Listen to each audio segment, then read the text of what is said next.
생명을 귀하게 여기는 그 하나님께서 그 어린 생명들을 그렇게 무지막지하게 죽였을 때에 가만두지 못하는 그런 아픔을 이렇게 경험하시는 거죠. 그런데도 불구하고 계속 참으시는 거죠. 참고. 그래서 기회를 10번이나 줍니다. 오늘은 노하기를 더디하시는 하나님을 좀 같이 나누기를 원합니다. 노하다, 화를 내는 걸 말하죠. 분노하다 이런 부분인데, 우리 익숙한 우리식의 표현, 이렇게 화가 나면 이렇게 우리 표현들이 있잖아요. 이렇게 뚜껑이 열린다 이런 표현을 하잖아요. 이렇게 김이 모락모락 머리에서 나는 이런 이미지를 떠올리는데, 히브리어도 좀 비슷한 이렇게 맥락이 있는 것 같습니다. 그런데 우리하고 조금 다르게 히브리어로는 이게 코가 뜨거워지다 이런 표현을 씁니다. 마치 이렇게 황소라고 해야 되나요? 이렇게 화가 나면 콧김이 막 이렇게 나오는 것처럼 이렇게 히브리어에 이렇게 화가 난다 이 표현이 뜨거운 코가 뜨거워진다 이런 표현을 씁니다. 그래서 우리 콧김이 몰아친다 이렇게 화가 났을 때 코가 붉어지고 열기가 난다 이런 표현을 쓰는데, 대표적으로 이 화가 나는 부분을 드러내는 부분이 이렇게 요셉이 이렇게 노예로 팔려갔다가 요셉이 이렇게 준수한 청년으로 이렇게 일도 잘하고 이렇게 잘생기고 이랬던 것 같아요. 그래서 그 보디발의 아내 하루는 유혹을 하는 겁니다. 그래서 이 샬랄라한 이렇게 드레스를 입고 꼬시는 거죠. 이렇게 와서 이렇게 좀 도와달라 이렇게 하면서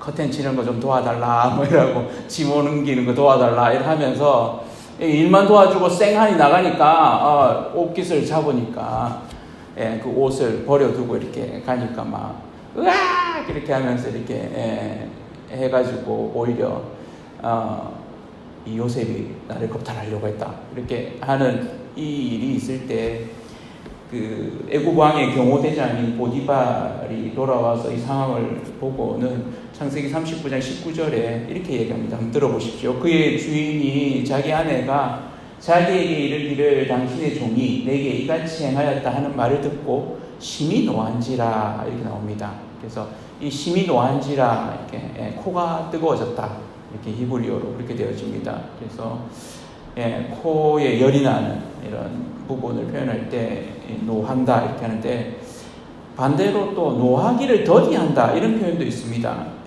히브리어가 이렇게 좀 시적이고 이렇게 그림 언어 그런 느낌들이 있습니다. 그래서 노하기를 더디한다는 표현을 뭐라고 하냐면 코가 길다 이렇게 얘기합니다. 그러니까 코가 기니까 빨리 안 뜨거워지는 거죠. 그래서 노하기를 더디하는 그런 표현을 쓰는데, 피노키오도 아니고 이렇게 코가 긴 이게 오히려 이제 노하기를 더디한다 이런 표현을 하는데, 하나님은 어떠실까요?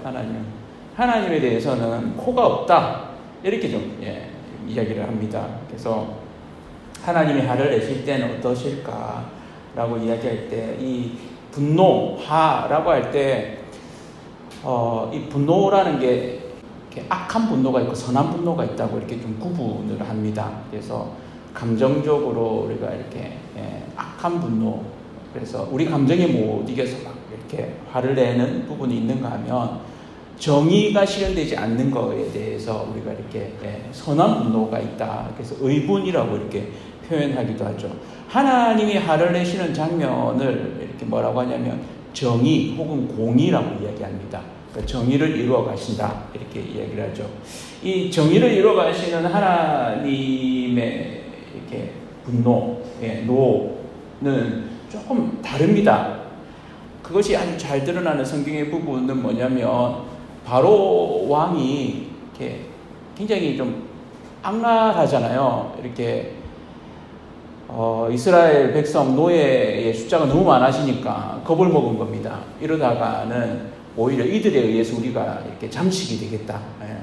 지금 유럽 나라들 중에서 일부 나라가 그런 우려를 좀 하더라고요. 아프리카 사람들이 너무 많아지고 또 이슬람 사람들이 너무 많아지니까 이슬람 사람들이 이렇게 세력이 20%를 넘어서기 시작하면 그 전까지는 굉장히 평화롭다가 이렇게 좀 폭력적으로 바뀌는 이런 부분들이 있어서 그게 이제 사회적인 국가적인 어떤 골칫거리라고 이렇게 이야기를 선교사님 통해서 좀 듣기도 했습니다. 그런데 이 이집트가 좀 그런 위험성을 이렇게 듣고는 어떻게 처방을 하냐면 참 이렇게 악하죠.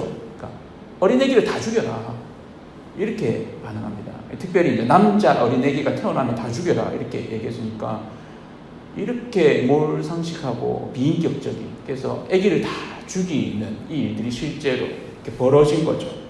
그러니까 인간의 악함이 그 한 왕의 두려움, 자기의 두려움을 없애기 위해서 이스라엘에 태어난 남자 아기를 그냥 다 죽이는 이런 일들, 처참한 거죠. 하나님이 보실 때는 도저히 이렇게 그냥 두고 볼 수 없는 그런 상황이 벌어진 겁니다.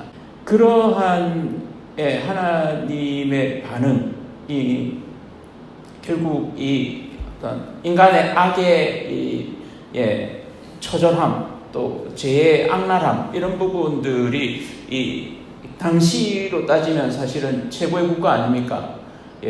지금의 미국에 이상 가는 그런 나라가 당시는 이집트였고 로마에 버금가는 그런 상황이었는데, 그 상황에서 이 파라오 왕의 어떤 힘 자체는 대단했던 거거든요. 그러니까 함부로 그 애기들을 다 죽여라 하면 다 죽이는 그 말이 그대로 이렇게 실현되어지는 왕의 신과 같은 그런 이집트 자체가 굉장히 많은 신들을 섬기는 신의 나라이기도 하고, 이집트 신화를 이렇게 보면 굉장히 많은 신들이 있죠. 그래서 이집트의 형상들을 보면 사람 모양인데 위에 독수리가 있다든지 이런 스핑크스와 같은 그런 모양서부터 해가지고 굉장히 많은 다양한 신들을 섬기는 모습을 봅니다. 그런데 하나님이 보여주시는 분노는 어떤 거냐면 기회를 계속 주는 겁니다.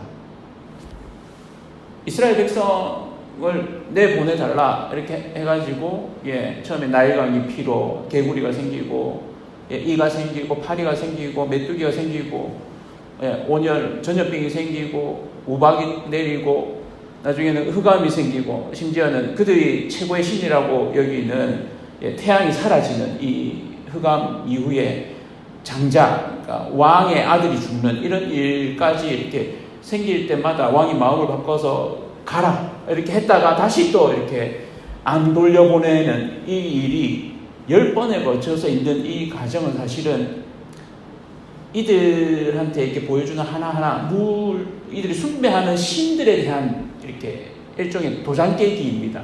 하나님의 도장 깨기. 우상들을 하나씩 이렇게 다 없애는 겁니다. 너희가 믿고 있는 이 우상이 사실은 얼마나 힘이 없는가 한번 봐라. 그들이 파리, 바알세불이라고 하는데, 이 파리조차도 굉장히 이렇게 신성시해가지고, 우리가 이렇게 그런 거 있잖아요. 여름철이나 이런 데 보면 파리가 앵앵앵 하면서 일정한 소리를 내면서 이렇게 모이는, 이것도 그들은 좀 신성하다 이렇게 볼 정도로 진짜 어처구니 없는, 나중에 예수님한테 그 유대인들이 뭐라고 합니까? 바알세불이라고 이렇게 해가지고 파리의 신 이런 뜻이거든요. 그러니까 그런 어처구니 없는 이런 모습을 보이는데, 사실은 그들이 다 이해할 수 없는 그런 부분들을 신격화해서 이렇게 하는 거죠. 하나님이 바로가 화를 내는 상태 자체를 계속해서 두고 보십니다. 그냥 반응을 하시는 거죠. 노하기를 더디하시는 거죠. 하나님 편에서는 그 이스라엘의 남자애를 죽이는 장면으로도 얼마나 화가 나겠습니까? 생명을 귀하게 여기는 그 하나님께서 그 어린 생명들을 그렇게 무지막지하게 죽였을 때에 가만두지 못하는 그런 아픔을 이렇게 경험하시는 거죠. 그런데도 불구하고 계속 참으시는 거죠. 참고. 그래서 기회를 10번이나 줍니다. 그리고 그 10번의 기회를 다 줬을 때 바로가 이스라엘을 내보내고 이스라엘이 도망가는 걸 이렇게 다 가는 걸 보고 나중에 마음이 또 바뀌죠. 그래서 성경에는 하나님이 완악해 하셨다 하는데, 사실은 스스로 마음에 이렇게 화가 일어나는 것을 하나님이 내버려 두신 거죠. 그러니까 인간의 마음에 이렇게 일어나는 그런 감정적인 악함을 하나님께서 사실은 여러 환경이나 상황들로 막으실 수 있는데 안 막으신 거죠. 예. 그래서 결국에 어떻게 됩니까? 쫓아가서 홍해를 건너가는 그 이스라엘 백성들, 예, 굉장히 많은 숫자, 예, 그들은 뭐 군인도 아니고 이러니까 쫓아가면 쫓아갈 수 있겠다 생각하고 이렇게 쫓아간 겁니다. 결국 홍해 바다 속까지 그들이 쫓아가서, 예, 그들이 쫓아가는 그 목적이 뭡니까? 이들 어쨌든 잡아서, 예, 죽이거나 이렇게 다시 잡아오거나 이렇게 하고자 하는 그런 마음들인 거죠. 그런데 결국 어떻게 됩니까? 이들이 스스로 이렇게 들어간 그 바다에 함몰이 되어서 다 이렇게 죽게 되는, 그러니까 자멸이죠, 자멸. 하나님이 그들이 쫓아가는 그 상황 자체를 그대로 두시고 그냥 물로 덮어버리시는. 그래서 그게 이들이, 예, 이렇게 스스로 판 올무에 스스로, 예, 멸망하는 그런 모습을 보여주는 겁니다. 이것이 하나님의 진노입니다. 직접적으로 심판하시지 않죠. 물론 이스라엘 민족이 시작되기 전에 인류가 악이 넘치는 상황에서 하나님께서 홍수로 심판하시는 장면이 있습니다. 근데 그 이후에는 하나님이 인류를 이렇게 심판하지 않겠다고 약속하셨고 그 언약대로, 예, 하나님이, 예, 화가 나는 그런 상황들이 생길 때마다 노하기를 더디하시죠. 그리고는, 예, 그 정의를 어떻게 실현하시냐면 다른 민족을 들어서 심판하는 그런 형태로 하나님이 그래서 스스로 자멸하도록 이렇게 하십니다. 이런 분노의 극단이, 인간의 이런 분노가 극단적으로 드러나는 것이 예수 그리스도를 통해서이죠. 그래서 하나님이 이 땅에 왕으로 오셨는데, 그리고 그분이 오셔서 많은 이들을 고치시고 먹이시고 왕으로 오셨다는 것을 드러내는데도 불구하고 그걸 깨달아야 되는 사람들이 마음에 찔림은 있으면서도 결국 깨닫지 않고 악한 마음을 가지는, 결국 예수 그리스도를 죽이는, 예, 그런 인간의 악랄함과 공격 가운데 하나님이 보이시는 반응은 자기를 희생하시는 거죠. 그들이, 예, 하는 그 악한 분노에 대해서 하나님이 다 받으시죠. 그리고는 하나님이 직접 해결하시죠. 그리고는 인간 속에 있는 이 악의 끊임없는 악순환, 예, 무한순환의 고리를 끊어버리는 거죠. 그래서 이 인간이 가지고 있는 신앙의 한 이렇게 생각은 뭐냐면 이 무한순환입니다. 무한순환. 힌두교도 무한순환을 믿고 불교가 이 힌두교의 무한순환을 끄는 거거든요. 열반이라는 것을 통해서 끄는 거거든요. 근데 이 열반을 통해서 끊었다라고 생각하지만 부처도 결국 죽고 죽음 앞에서는 해결을 보지 못하는, 그래서 수양의 의미는 가지고 있지만, 예, 해결이 안 되는 이 부분을 가지고 있는데, 인간이 가지고 있는 이 악함과 분노와 폭력성에 대해서, 예, 고스란히 하나님이 받으시고 그것을 이렇게 그 연결고리를 끊어내는, 그래서 인간이 스스로 이렇게 자멸하지 않도록 하는 그 해결책을 주신 것이 예수 그리스도의 십자가입니다. 그래서 하나님의, 예, 노하기를 더디하심이 우리에게 이렇게 드러난 것이 예수 그리스도의 십자가이고, 그 예수 그리스도의 십자가는 또한 우리에게도 너희도 노하기를 더디하라고 이렇게, 예, 보여주시는 메시지입니다. 그럼 우리는 어떻게 노하기를 더디할 수 있습니까? 예, 7번씩 70번을 참으라고 이렇게 이야기하는데, 그래서 구체적으로 우리가 이렇게 화가 나는 순간에, 예, 열을 세라고 하죠.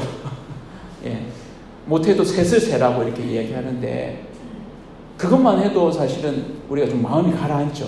예, 열을 세는 동안 이렇게 마음이 좀 가라앉습니다. 자녀에 대해서 막 너무 화가 나면 어떻게 합니까? 예, 제일 좋은 방법은 그 자리에서 막 쏘아붙이는 게 아니고 입을 닫는 거죠. 입을 닫고 멀리 보내는 거죠. 예, 좀 가 있어라. 내가 니를 못 보겠다. 이렇게 좀 단절을 하고, 노하는 거를, 그 감정에 휩싸이는 것을 우리가 좀 끊는 거죠.